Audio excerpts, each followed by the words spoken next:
L'autre partie du sujet qu'on va aborder maintenant. Voilà, donc maintenant, on va aborder la transition médico-chirurgicale et on va commencer par la transition médicale avec le docteur Nicolai Johnson, endocrinologue à l'hôpital Tenon à Paris.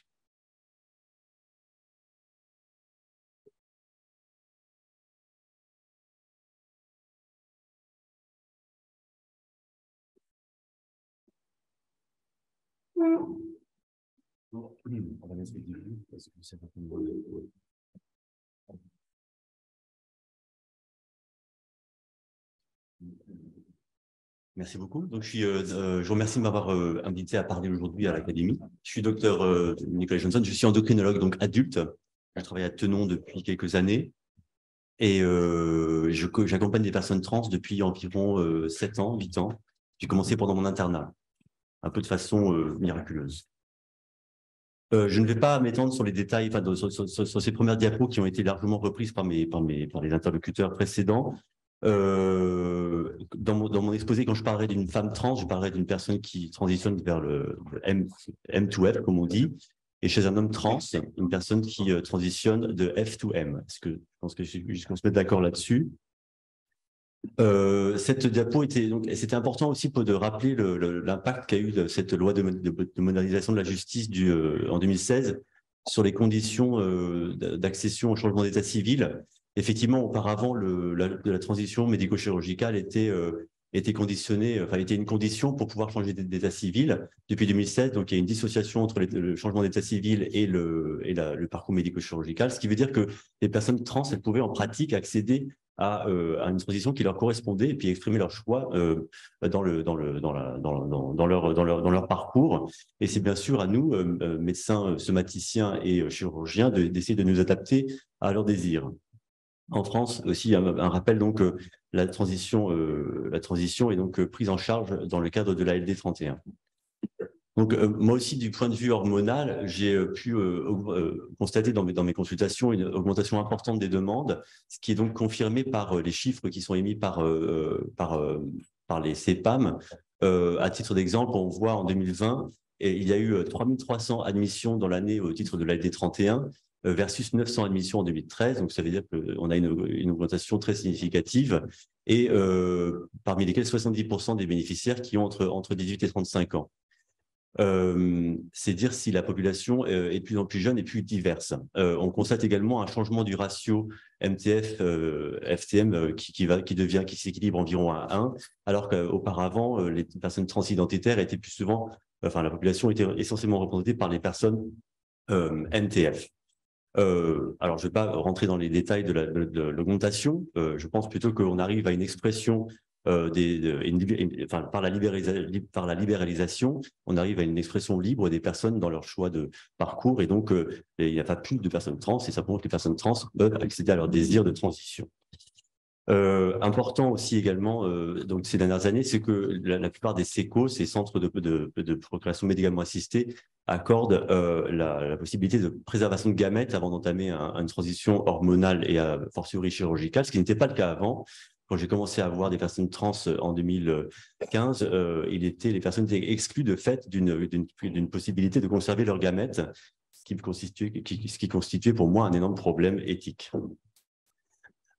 Ici encore une diapo qui évoque, disons, le changement de cadre, alors que entre les propositions de la WPATH dont parlait tout à l'heure Jean et je crois aussi Béatrice en 2013, vers une version actuelle en 2022 sur avec laquelle les recommandations à venir de la HAS sont à peu près harmonieuses, c'est-à-dire que le parcours de transition est basé dorénavant sur le principe d'autodétermination, de consentement éclairé, de reconnaissance de la diversité des parcours, d'une place renforcée des professionnels de santé de premier recours, en l'occurrence les médecins généralistes, et je pense aussi il faut évoquer les gynécologues médicaux qui ont une grande connaissance des questions hormonales et notamment d'estrogénothérapie, on va y revenir, sur la question de travail en réseau, et donc la question du repositionnement du rôle de la psychiatrie. Il s'agit de dépsychiatriser, mais sans apsychiatriser. Évidemment, les personnes trans ont malheureusement souvent des vulnérabilités qui sont, disons, secondaires et liées à leur parcours de vie souvent difficile. Donc, tout ceci implique des modifications et adaptations du système de couverture et de l'assurance maladie. Et je précise ce petit point également sur la question des hormones, parce que nous prescrivons beaucoup d'hormones et nous prescrivons essentiellement des hormones hors AMM.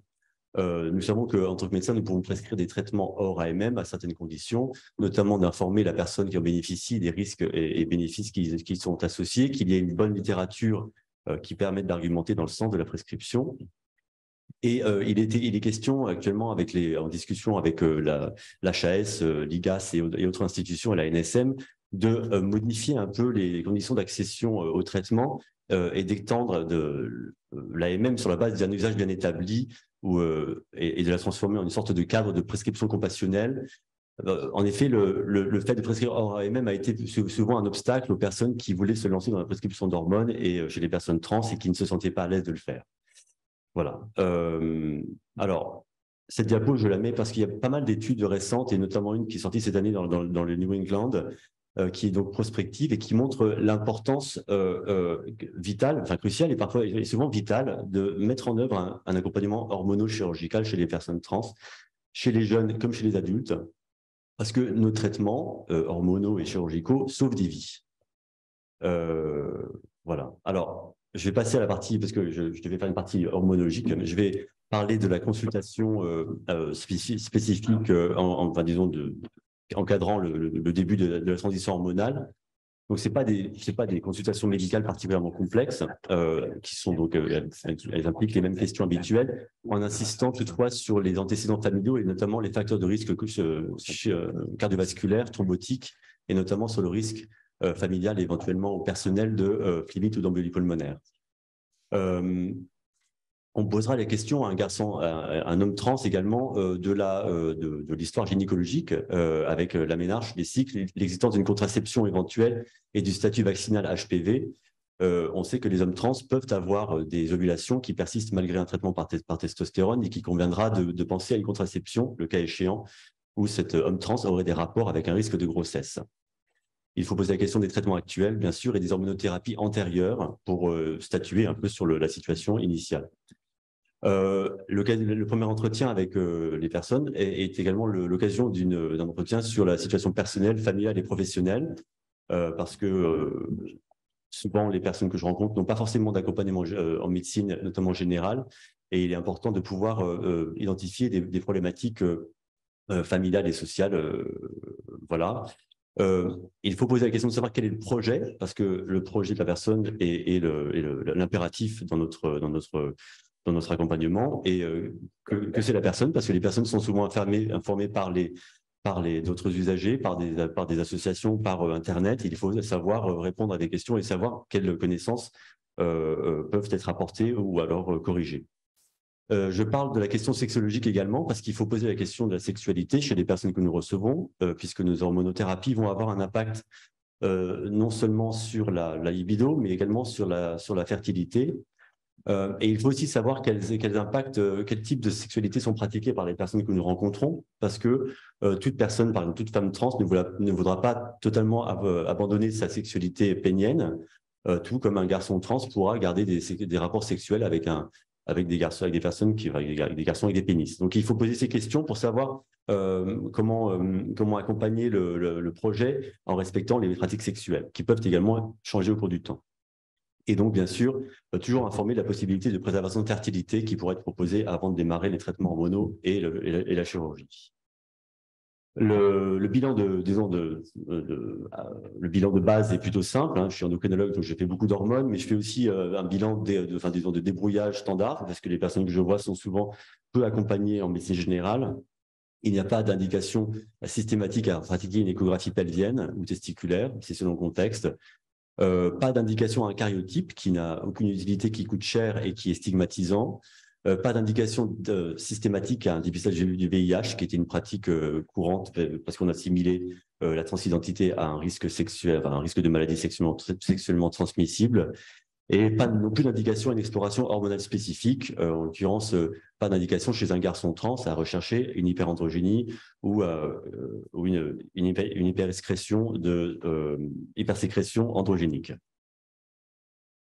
Le but de l'hormonothérapie, donc, lorsqu'on démarrera la transition hormonale, ce sera d'une part de mettre l'hormonothérapie du sexe revendiqué à dose physiologique, mais également, et en particulier chez les femmes trans, de diminuer le taux d'hormones du sexe génétique et pour atténuer les caractères sexuels secondaires acquis, tout en conservant la qualité de vie et répondre aux attentes.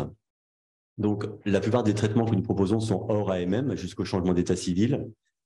Il faut recueillir le consentement éclairé et donc informer sur les risques et bénéfices liés de nos traitements.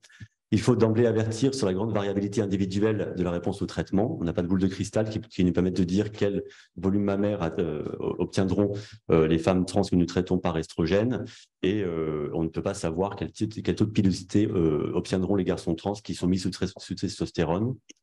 Il y aura souvent recours à la médecine et ou à la chirurgie esthétique. Et bien sûr, cette hormonothérapie sera sujette à une surveillance régulière et à long terme, soit par l'endocrinologue et j'espère à l'avenir plus souvent par les médecins en médecine générale et ou gynécologues. Alors, l'hormonothérapie féminisante, donc c'est basé sur l'administration des hormones féminines, donc l'estrogène, essentiellement 17-bêta-estradiol par voie péros ou percutanée, et des anti-androgènes.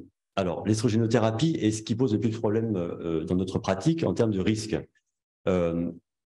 En général, on propose donc le 17-bêta-estradiol qui peut être administré sous forme orale. Alors, on préférera la forme percutanée dès lors qu'il y a le moindre suspicion de risque vasculaire, artériel ou veineux. Et nous n'avons aujourd'hui aucune étude qui permette de montrer la supériorité de tel schéma ou de telle modalité d'administration, péros ou percutanée. Ce qui est sûr, c'est que la puberté ne se fait pas en 6 mois, elle se fait de 3 à 5 ans, et il faut attendre les effets de l'hormonothérapie sur cette durée-là. L'anti-androgénothérapie vise à modifier le rapport estrogène-testostérone qui permet de potentialiser l'action estrogénique. S'il n'y a pas de freination de la testostérone endogène d'une femme trans, il n'y aura pas les effets aussi attendus en termes de féminisation. On vise une testostéronémie inférieure à 0,5 nanogrammes par millilitre habituellement, à moins qu'une personne souhaite garder une ambiance hormonale à la fois estrogénique et en testostérone. Nous avons donc comme option, disons la première ligne actuellement, c'est devenu les agonistes du GnRH qui ont un profil de sécurité optimale avec une efficacité très forte sur l'hypophyse et qui vont donc freiner de façon quasi totale les gonadotropines et donc amener un taux de testostérone qui est féminin, c'est-à-dire classique, inférieur à 0,5 nanogrammes en général. La spironolactone est une molécule intéressante puisqu'elle permet de mettre en place un climat qui a une action anti-androgénique complexe, un peu moins puissante et dose dépendante, et avec un effet qui est, disons, il y a des répondeurs et des non-répondeurs. Il y a des effets donc secondaires liés à l'effet hypotenseur, et on évite de le prescrire évidemment chez une personne qui est à risque de sténose de l'artère rénale. C'est une molécule intéressante chez les personnes chez qui on ne veut pas faire baisser trop rapidement le taux de testostérone lorsqu'on craint un effet thymique qui serait lié à des variations importantes de la testostéronémie. Et je propose volontiers la spironolactone chez les jeunes personnes qui sont encore en découverte disons les jeunes entre 18 et 25 ans, un petit peu plus tôt, qui veulent expérimenter, chez qui je pense qu'il faudrait mettre en place un changement d'hormonémie un peu, disons, progressif pour ne pas tout mettre en déséquilibre sur le plan thymique notamment. D'autres anti-androgènes ont été utilisés par le passé, notamment l'androcure, qui est très efficace, mais qui a l'inconvénient de provoquer des méningiomes. Donc, il n'est presque plus prescrit. La bicalutamide n'a pas suffisamment d'études qui permettent de légitimer sa prescription à titre systématique. Et la finastéride n'a pas beaucoup d'intérêt, même si le profil de bénéfice-risque, le risque associé à son usage est très minime. Les bénéfices donc, apparaissent en 3 à 6 mois initialement au début, mais durent jusqu'à 2 à 5 ans. C'est-à-dire que la féminisation se fait sur environ donc, une durée classique de puberté, 3 à 5 ans. Mais évidemment, une puberté mettra plus de temps et sera peut-être moins intense lorsque l'hormonothérapie est commencée plus tard dans la vie, alors que chez une jeune personne, à 18 ans ou même avant, quand on commence les traitements hormonaux, on pourra avoir des effets effectivement plus importants. Alors, le risque lié aux estrogènes, évidemment, c'est le risque vasculaire. Il n'y a pas beaucoup d'études qui sont puissantes et avec une méthodologie suffisante, mais en tout cas, l'extrapolation des grandes études menées sur les femmes cis, et notamment dans le traitement de ménopause, a été employée jusqu'à présent, mais pose quelques problèmes. Il apparaît en tout cas que l'apport d'estrogène chez les femmes trans ne suivent pas en termes de risque, disons veineux, la même pente, le même schéma cinétique que chez les femmes cis, et que peut-être qu'on aurait une augmentation linéaire du risque d'incident thromboembolique veineux à partir d'un certain âge et après un certain âge, une certaine durée d'exposition, ce qui est donc différent de chez la population des femmes cis. Donc il convient d'être prudent. De toujours préférer, lorsqu'il y a au cours du temps, de mettre des formes percutanées qui ont un moindre passage hépatique, donc, la question de la ménopause, ensuite, c'est une autre question. Lorsqu'il y a une question un peu complexe, notamment une prédisposition ou une thrombophilie suspectée, il vaut mieux discuter de ces cas en RCP hémostase, que j'anime d'ailleurs à l'hôpital de Cochin. Et il faut rappeler donc l'éthylène-estradiol est contre-indiqué. Donc c'était l'éthylène-estradiol qui historiquement avait augmenté de façon significative le risque dans les populations trans étudiées. Les risques artériels associés à l'estrogénothérapie, quant à eux, en gros, on a l'impression que les femmes trans qui ne gagnent pas l'effet de protection estrogénique qui est encore décrit chez les femmes cis en rapport avec la sécrétion d'oestrogène. Donc voilà. Dans tout état de cause, il convient de contrôler les facteurs de risque les plus puissants dans les maladies vasculaires qui sont l'IMC, l'utilisation du tabac et l'activité physique, ce qui est un enjeu important dans les populations trans qui n'ont pas forcément un accès aussi évident, notamment à l'activité physique. Le risque de cancer mammaire a été étudié dans quelques publications plutôt bien construites, et notamment une méta-analyse et une étude de la population néerlandaise, et qui montre qu'effectivement, le traitement par hormones féminines chez les femmes trans augmente de façon significative le risque d'avoir un cancer mammaire par rapport à la population masculine cis, mais elle garde un risque de cancer mammaire inférieur, environ à 5 à 10 fois inférieur à celui d'une femme cis. Donc, on peut a priori se contenter d'un dépistage par mammographie et ou échographie en gardant les mêmes modalités que chez les femmes cis, encore que certaines sociétés savantes s'appuient sur ont d'autres modalités de dépistage. Par rapport à la progestérone, donc c'est une question qui revient souvent dans la population des femmes trans qui souhaiteraient de la progestérone notamment pour l'amélioration de la croissance mammaire et pour la question de la libido. Alors c'est également ici une problématique qui est liée au fait que les données sont extrapolées par rapport aux études chez les femmes ménopausées, notamment celle de la WHI qui était basée sur l'usage d'estrogènes conjugués et de médroxyprogestérone. Alors, quelle extrapolation possible sur la progestérone AP4? On ne sait pas trop. En tout cas, il semblerait peut-être qu'il persiste un sur-risque de cancer mammaire et également vasculaire en utilisant la progestérone. Et donc, il semblerait que la balance bénéfice-risque ne soit pas encore tout à fait favorable, sous réserve d'études prospectives qui sont en cours. Il ne faut pas oublier que chez les femmes trans, il y a une prostate. Je ne vais pas m'étendre là-dessus, mais c'est quelque chose qui est un petit peu oublié souvent. Il y a eu des cas publiés de cancer de la prostate et qui ont souvent été à la découverte plus grave et plus avancée, mais qui restent rares. Ce sont des données qui sont tout à fait hétérogènes et difficiles à utiliser, mais en tout état de cause, il faut penser à la prostate. Et sans doute, selon les propositions récentes de la WPATH, également de Société savante d'urologie, doser un PSA et sur avis d'expert suspecter une anomalie lorsque un PSA serait supérieur à 1 nanogramme chez une personne dont la testostérone est donc supprimée. Le risque aussi chez les femmes trans est un enjeu important. On sait que les estrogènes sont une condition de la densité osseuse. Il faut suspecter alors, on sait que chez les jeunes femmes trans, il y a un risque accru d'ostéopénie, voire d'ostéoporose, et qu'il faut rechercher et corriger dès le début de la transition. Et il faut suspecter une ostéoporose chez les femmes trans qui présenteraient des facteurs de risque d'ostéoporose, mais qui auraient également eu pendant leur vie une durée de suppression par la testostérone avec des apports faibles en estrogène.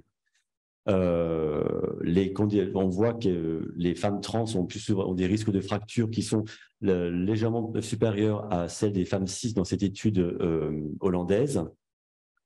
Quant aux jeunes personnes trans, en fait, c'est un peu par rapport à cette question des risques associés au blocage pubertaire. On se rend compte qu'en général, les jeunes femmes trans, enfin les jeunes personnes trans d'ailleurs en général récupèrent leur densité minérale osseuse dans leur ensemble, à condition d'avoir reçu des quantités d'estrogène suffisantes, ce qui n'a pas toujours été le cas dans toutes les études.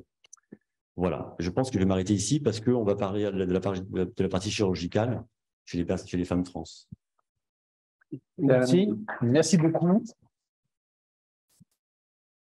Moi, j'aurais une petite question par rapport à la conférence de presse qu'on a eue tout à l'heure. Si on se posait la question, une fois qu'il y a un début de prise en charge hormonale et une fois qu'il y a un équilibre qui est atteint, est-ce que vous imaginez que le médecin généraliste puisse prendre le relais de façon également à pouvoir désengorger également de ces prises en charge qui se multiplient? Oui, bien sûr, c'est ce pourquoi je milite. Hein. Je participe à beaucoup d'enseignements au collège de gynécologie, de médecine générale, et aussi au DU de transition dans différentes universités françaises. Et je pense qu'effectivement, les personnes, les prescriptions d'hormonothérapie sont tout à fait accessibles, entre guillemets, aux médecins généralistes et médecins gynécologues médicaux, notamment, qui connaissent bien les enjeux de l'estradiol, qui est la molécule qui pose problème en général, de fait dans la transition hormonale. Voilà, donc je pense qu'à terme, il faudrait que ce soit plutôt des médecins généralistes et formés en gynécologie médicale qui puissent être les médecins pivots de la transition, dans les deux sens d'ailleurs. Merci.